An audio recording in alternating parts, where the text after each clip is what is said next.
నా పేరు గౌరీనాయుడు అండి. విద్యుత్ శాఖలో జూనియర్ ఇంజనీర్గా పనిచేస్తున్నాను. ముస్నూరు మండలంలో పనిచేస్తున్నాను. ఇప్పుడు ఈ PM Surya Ghar solar roof top system అంటే ఇది సామాన్య ప్రజలకు, ముఖ్యంగా SC ST వాళ్ళకి రూఫ్ టాప్ సిస్టమ్ కింద రిజిస్ట్రేషన్ చేసుకుంటే గవర్నమెంట్ సబ్సిడీ ఇస్తుంది. ఆ సబ్సిడీలు ఇప్పుడు కొత్తగా మా డిపార్ట్మెంట్ ఆదేశాల ప్రకారం మాకు చెప్తుంది ఏంటంటే SC ST వినియోగదారులు ఎవరైనా 200 యూనిట్ల లోపు వాడుకునే వాళ్ళందరికీ కూడాను కేంద్ర ప్రభుత్వం నుంచి వచ్చే సబ్సిడీ, రాష్ట్ర ప్రభుత్వం సబ్సిడీతో సహా పూర్తిగా ఉచితంగా ఇంటిపైన సోలార్ రూఫ్ టాప్ ఏర్పాటు చేస్తున్నారండి. దీనికి 2 కిలోవాట్ల వరకు కూడాను పెట్టుకోవచ్చు. ఎవరైనా SC ST వినియోగదారులు అయితే ఉచితంగా ఉంటుంది. అదర్ దాన్ SC ST వినియోగదారులు BC వాళ్ళు ఎవరైనా ఉంటే వాళ్ళు కొంత అమౌంట్ కట్టాల్సి వస్తుంది. ఆ వివరాలు ఏమంటే ఆఫీస్కి వస్తే తెలియపరుస్తుంది. ఈ PM సూర్యఘర్ ఈ సోలార్ విద్యుత్ రూఫ్ టాప్ సిస్టమ్ మన ఇళ్ళ పైన స్లాబ్ హౌసెస్ ఉండే వాళ్ళ కప్పుల పైన వేస్తారండి. దీనికి SC ST కాకుండా other than SC ST means BCలు కానీ OCలు కానీ ఎవరైనా ఉంటే వాళ్ళకి వాళ్ళ యొక్క కరెంటు బిల్లులో 2 కిలోవాట్ లోడ్ ఉంటే వాళ్ళకి 2 కిలోవాట్ వరకు సోలార్ రూఫ్ టాప్ సబ్సిడీ వస్తుంది. ఆ సబ్సిడీ ఏ విధంగా అంటే మొదట పెట్టుకునే 1 కిలోవాట్కి ప్రభుత్వం నుంచి 30,000 సబ్సిడీ వస్తుంది. ఇంకొక 2 నెక్స్ట్ కిలోవాట్ పెట్టుకుంటే ఇంకో 30,000 అంటే 2 కిలోవాట్కి 60,000 సబ్సిడీ వస్తుంది. దానికి మీకు అయ్యే ఖర్చు 2 లక్షలు ఖర్చు అవుతుంది. దానిలో సబ్సిడీ అమౌంట్ పోతుంది. దీని ప్రకారం మీరు ఒక 2 కిలోవాట్ సోలార్ రూఫ్ టాప్ పెట్టుకుంటే మీకు రోజుకి 10 యూనిట్ల వరకు సోలార్ ద్వారా ఉత్పత్తి అవుతుంది. ఆ ఉత్పత్తి అయిన యూనిట్ని మీ హౌస్లో మీరు యూజ్ చేసుకుంటారు. మీరు రోజుకి 10 యూనిట్ల కంటే ఒకవేళ మీరు రోజుకి 5 యూనిట్లు వాడుకుంటే మిగిలిపోయిన 5 యూనిట్లు డిపార్ట్మెంట్కి గ్రిడ్ ద్వారా వస్తాయి.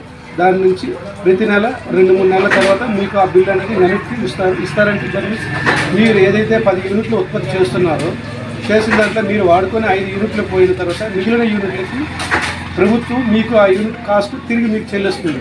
మీరు ఏవైతే ఉత్పత్తి చేశారో ఆ బ్యాలెన్స్ యూనిట్లు ప్రభుత్వం యొక్క గ్రిడ్కి వెళ్తుంది. దాని ప్రకారం మీరు అప్లై చేసుకోవచ్చు.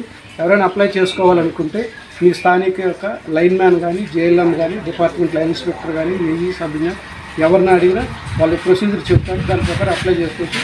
దీనికేం కాగితాలు ఏమీ అవసరం లేదు.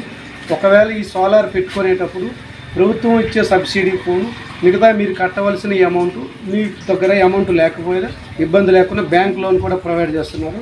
ఆ బ్యాంక్ లోన్ కూడా మొత్తం డిపార్ట్మెంట్ అనేది మీకు దానికి ఏ విధంగా లోన్కి అప్రోచ్ అవ్వాలి వివరాలు మీకు డిపార్ట్మెంట్ ఇస్తుంది. ఆ లోన్ వాయిదా పద్ధతిలో కట్టుకోవచ్చు.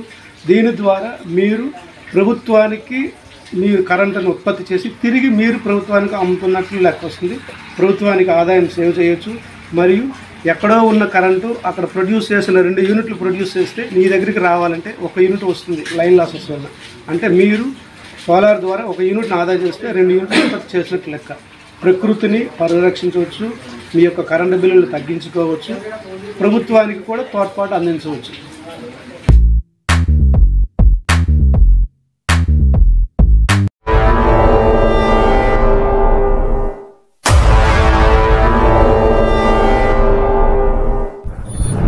ప్రజా టీవీ ప్రజాపక్షం ప్రజల కోసం మీ సమస్యను ప్రజా టీవీకి తెలపండి.